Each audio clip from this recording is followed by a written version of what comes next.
ಈ ಥರ ಮಾಡಿಕೊಂಡ್ರೆ ತುಂಬ ಟೇಸ್ಟಿಯಾಗಿರ್ತೈತಿ. ನನಗಂತೂ ಭಾರಿ ಇಷ್ಟ. ನಮ್ಮ ಮನೆಯಲ್ಲಿ ಕೂಡ ಎಲ್ಲರೂ ಇಷ್ಟಪಡ್ತಾರೆ. ಬದನೆಕಾಯಿ ಚಟ್ನಿಗೆ ಬೇಕಾಗಿರುವ ಪದಾರ್ಥಗಳು: ಒಂದು ಬದನೆಕಾಯಿ ತೊಗೊಂಡಿದ್ದೀನಿ, ಈ ಥರ ದಪ್ಪಂದು ಬದನೆಕಾಯಿ ತೊಗೊಂಡಿದ್ದೀನಿ. ಒಂದು ಸ್ವಲ್ಪ ಬೆಳ್ಳುಳ್ಳಿ, ಒಂದು ಗಡ್ಡೆಯಷ್ಟು ಬೆಳ್ಳುಳ್ಳಿ ತೊಗೊಂಡು ಸಿಪ್ಪೆ ತೆಗೆದು ಇಟ್ಕೊಂಡಿದ್ದೀನಿ. ಒಂದು ಸ್ವಲ್ಪ ಹುಣಸೆಹಣ್ಣು ಕ್ಲೀನಾಗಿ ತೊಳೆದು ಇಟ್ಕೊಂಡಿದ್ದೀನಿ. ಒಂದು ಸ್ವಲ್ಪ ಹಸಿಮೆಣಸಿನ್ಕಾಯಿನ ಕ್ಲೀನಾಗಿ ತೊಳೆದು ಇಟ್ಕೊಂಡಿದ್ದೀನಿ. ಒಂದು ಸ್ವಲ್ಪ ಎಣ್ಣೆ, ಕೊತ್ತಂಬರಿನ ಕ್ಲೀನಾಗಿ ತೊಳೆದು ಇಟ್ಕೊಂಡಿದ್ದೀನಿ. ರುಚಿಗೆ ಎಷ್ಟು ಬೇಕೋ ಅಷ್ಟು ಉಪ್ಪು. ಈಗ ಬದನೆಕಾಯಿಗೆ ಒಂದು ಸ್ವಲ್ಪ ಎಣ್ಣೆ ಹಚ್ಚಿ ಸ್ಟವ್ ಮೇಲೆ ಇಟ್ಕೊಂಡು ಸುಟ್ಕೊಂಬಿಡೋಣ. ಈ ಥರ ಎಣ್ಣೆ ಹಚ್ಕೋಬೇಕು.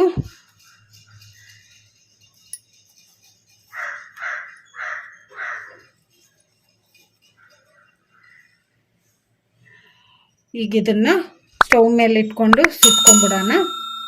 ಈಗ ಸ್ಟವ್ ಆನ್ ಮಾಡ್ಕೊಂಬಿಡೋಣ. ಎಣ್ಣೆ ಹಚ್ಚಿ ಇಟ್ಕೊಂಡಿದ್ವಲ್ಲ ಬದನೆಕಾಯಿನ ಸ್ಟವ್ ಮೇಲೆ ಇಟ್ಕೊಂಡು ಸುಟ್ಕೊಂಬಿಡೋಣ ಮೀಡಿಯಮ್ ಫ್ಲೇಮಲ್ಲಿ. ಬದನೆಕಾಯಿನ ಈ ಥರ ತುಂಬಿಡ್ಕೊಂಡು ಟರ್ನ್ ಮಾಡ್ಕೊತ ಸುಟ್ಕೋಬೇಕು.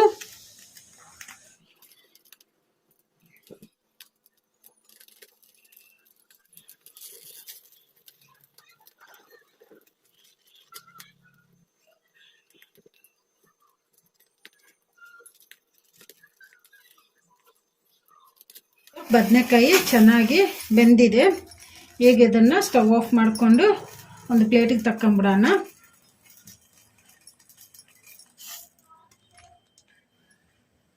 ಈಗ ಈ ಬದನೆಕಾಯಿನ ತಣ್ಣಗಾಗಕ್ಕೆ ಬಿಡೋಣ. ನಾನು ಸ್ಟವ್ ಆನ್ ಮಾಡ್ಕೊಂಡು ಸ್ಟವ್ ಮೇಲೆ ಒಂದು ಕಡಾಯಿ ಇಟ್ಕೊಂಡಿದ್ದೀನಿ. ಕಡಾಯಿಗೆ 1 ಸ್ಪೂನಷ್ಟು ಎಣ್ಣೆ ಹಾಕಿಟ್ಟಿದ್ದೀನಿ. ಎಣ್ಣೆ ಕೂಡ ಬಿಸಿಯಾಗಿದೆ. ಈಗ ಇದಕ್ಕೆ ನಾವು ತೊಳೆದು ಇಟ್ಕೊಂಡಿದ್ವಲ್ಲ ಹಸಿಮೆಣಸಿನ್ಕಾಯಿ, ಈಗ ಇವನ್ನ ಹಾಕಿ ಫ್ರೈ ಮಾಡ್ಕೊಂಬಿಡೋಣ.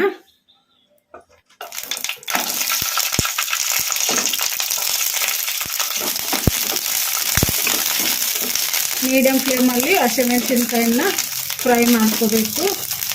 ಈ ಥರ ಕಲಿಸ್ಕೊಂತ. ನಿಮಗೆ ಖಾರ ಜಾಸ್ತಿ ಬೇಕಂದ್ರೆ ಇನ್ನೂ ಸ್ವಲ್ಪ ಹಸಿಮೆಣಸಿನ್ಕಾಯಿ ಹಾಕ್ಕೋಬೋದು. ಹಸಿಮೆಣಸಿನ್ಕಾಯಿ ಕೂಡ ಫ್ರೈ ಆಗಿದಾವಲ್ಲ, ಈಗ ಸ್ಟವ್ ಆಫ್ ಮಾಡಿಕೊಂಡು ತಣ್ಣಗಾಗಕ್ಕೆ ಬಿಡೋಣ. ಬದನೆಕಾಯಿ ತಣ್ಣಗಾಗಿದೆ. ಈಗ ಈ ಬದನೆಕಾಯಿ ಮೇಲೆ ಇರೋ ಸಿಪ್ಪೆ ತಕ್ಕೊಂಬಿಡೋಣ.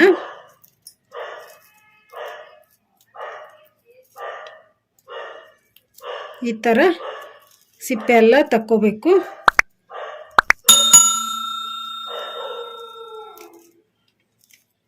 ಕ್ಲೀನಾಗಿ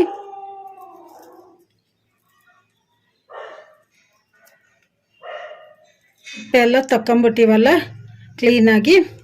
ಈಗ ತುಂಬು ಕೂಡ ತೆಗೆದು ಬಿಡ್ಬೇಕು.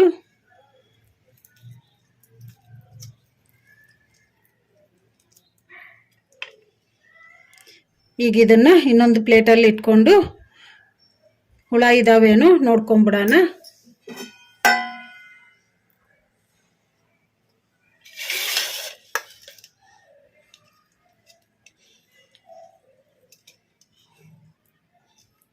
ಈ ಥರ ಚೆಕ್ ಮಾಡ್ಕೋಬೇಕು ಬದನೆಕಾಯಲ್ಲಿ ಹುಳ ಇದಾವೇನೋ. ಹೊರಗೆ ತಣ್ಣಗಾಗಿದೆ, ಒಳಗೆ ಬಿಸಿ ಇದೆ ಫ್ರೆಂಡ್ಸ್. ಇಲ್ಲಿ ಬದನೆಕಾಯಿ ಈಗ ನೋಡ್ಕೊಂಡಿವಲ್ಲ, ಏನೂ ಹುಳ ಇಲ್ಲ. ಈಗ ಇದನ್ನು ಹಸಿಮೆಣಸಿನ್ಕಾಯಿ ಕೂಡ ತಣ್ಣಗಾಗಿದ್ದಾವೆ. ಎಲ್ಲ ಸೇರಿಸ್ಕೊಂಡು ಬದನೆಕಾಯಿ, ಹಸಿಮೆಣಸಿನ್ಕಾಯಿ, ಉಪ್ಪು ಎಲ್ಲ ಸೇರಿಸ್ಕೊಂಡು ಒರಳಲ್ಲೇ ಹಾಕಿ ರುಬ್ಕೊಂಬಿಡೋಣ. ನೀವು ಬೇಕಂದ್ರೆ ಮಿಕ್ಸಿಯಲ್ಲಿ ಕೂಡ ಹಾಕ್ಕೋಬೋದು. ನಾನು ಒರಳಲ್ಲಿ ಹಾಕಿ ರುಬ್ತಿದ್ದೀನಿ. ಚೆನ್ನಾಗಿ ಟೇಸ್ಟಿಯಾಗಿರ್ತೈತಿ ಒರಳಿನಲ್ಲಿ ಮಾಡಿಕೊಂಡ್ರೆ. ನಾನು ಒರಳನ್ನು ಕ್ಲೀನಾಗಿ ತೊಳೆದು ಇಟ್ಕೊಂಡಿದ್ದೀನಿ. ಈಗ ಇದಕ್ಕೆ ಹಸಿಮೆಣಸಿನ್ಕಾಯಿ ಹಾಕ್ಕೊಂಬಿಡೋಣ.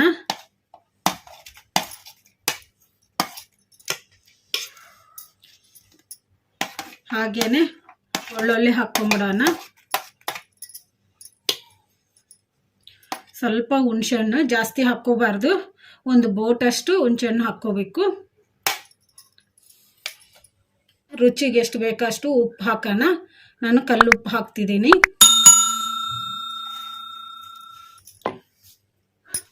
ಕುಟ್ಕೊಂಬಿಡೋಣ ಚೆನ್ನಾಗಿ. ಈ ಥರ ಒರಳಲ್ಲಿ ಮಾಡಿಕೊಂಡ್ರೆ ತುಂಬ ಟೇಸ್ಟಿಯಾಗಿರ್ತೈತಿ. ಆವಾಗಿನ ಕಾಲದಲ್ಲಿ ನಮ್ಮಮ್ಮವರು, ನಮ್ಮ ಅಜ್ಜಿಯವರು ಇದೇ ಥರ ಒರಳಿನಲ್ಲಿ ಹಾಕಿ ಕುಟ್ಟಿ ಚಟ್ನಿ ಮಾಡಿಕೊಡ್ತಿದ್ರು. ತುಂಬ ಟೇಸ್ಟಿಯಾಗಿ ಇರ್ತಿತ್ತು. ನಾವು 1-2 ತುತ್ತು ಜಾಸ್ತಿನೇ ಊಟ ಮಾಡ್ತಿದ್ವಿ. ಒಂದು ಸ್ವಲ್ಪ ಮೆತ್ತಗಾಗಿದೆ ಅಲ್ಲ, ಈಗ ಇದಕ್ಕೆ ಕೊತ್ತಂಬರಿ ಹಾಕ್ಕೊಂಬಿಡೋಣ.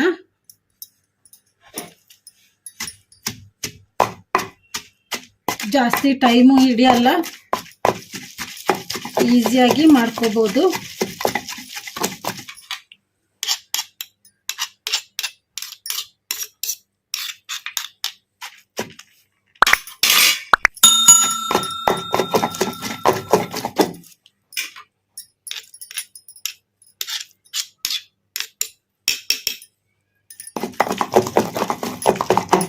ಈಗ ಒಂದು ಸ್ವಲ್ಪ ಮೆತ್ತಗಾಗಿದೆ ಅಲ್ಲ, ಈಗ ಇದಕ್ಕೆ ಬದನೆಕಾಯಿ ಸೇರಿಸ್ಕೊಂಬಿಡೋಣ. ಜಾಸ್ತಿ ಮೆತ್ತಗೂ ರುಬ್ಕೋಬಾರ್ದು, ತರಿಯಾಗೆ ರುಬ್ಕೋಬೇಕು. ಈಗ ಬದನೆಕಾಯಿಯನ್ನು ಆ್ಯಡ್ ಮಾಡೋಣ. ಬದನೆಕಾಯಿಯನ್ನು ಹಾಕ್ಕೊಂಬಿಟ್ಟಿವಲ್ಲ, ಈಗ ಇದನ್ನು ಈ ಥರ ಚೆನ್ನಾಗಿ ಕುಟ್ಟಿ ರುಬ್ಕೋಬೇಕು.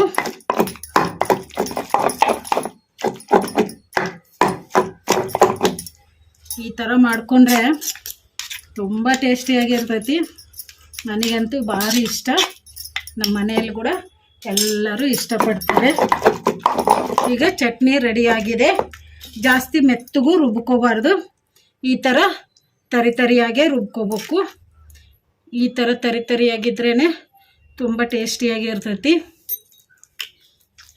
ಈಗ ಇದನ್ನು ಒಂದು ಪಾತ್ರೆಗೆ ತಕ್ಕೊಂಬಿಡೋಣ.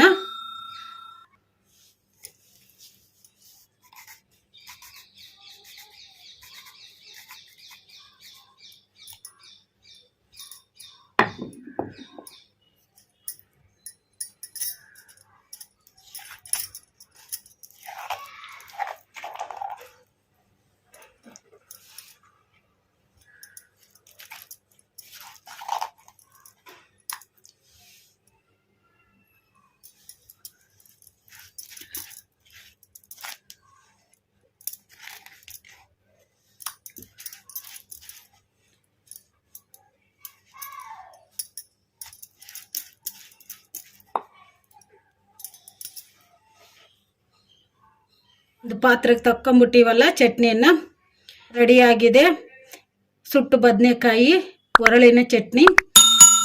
ಈಗ ಇದನ್ನು ಜೋಳದ ರೊಟ್ಟಿ ಜೊತೆಗಾಗಲಿ, ಅನ್ನದ ಜೊತೆಗೆ ತುಪ್ಪ ಹಾಕ್ಕೊಂಡು ತಿಂದರೆ ತುಂಬ ಟೇಸ್ಟಿಯಾಗಿರುತ್ತೆ. ನೀವು ಟ್ರೈ ಮಾಡಿ. ಜಾಸ್ತಿ ಟೈಮು ಹಿಡಿಯಲ್ಲ, ಈಸಿಯಾಗಿ ಮಾಡ್ಕೋಬೋದು. ಈ ವಿಡಿಯೋ ನಿಮಗೆ ಇಷ್ಟ ಆದರೆ ನನ್ನ ಚಾನಲನ್ನು ಸಬ್ಸ್ಕ್ರೈಬ್ ಮಾಡಿ, ಲೈಕ್ ಮಾಡಿ, ಶೇರ್ ಮಾಡಿ, ಕಮೆಂಟ್ ಮಾಡಿ. ಸಬ್ಸ್ಕ್ರೈಬ್ ಬಟನ್ ಪಕ್ಕ ಬೆಲ್ ಬಟನ್ ಇರುತ್ತೆ, ಅದನ್ನು ಪ್ರೆಸ್ ಮಾಡಿ. ನಾನು ಯಾವುದೇ ಒಂದು ಹೊಸ ವಿಡಿಯೋ ಮಾಡಿದರೂ ನಿಮಗೆ ನೋಟಿಫಿಕೇಷನ್ ಬರುತ್ತೆ. Thank you for watching.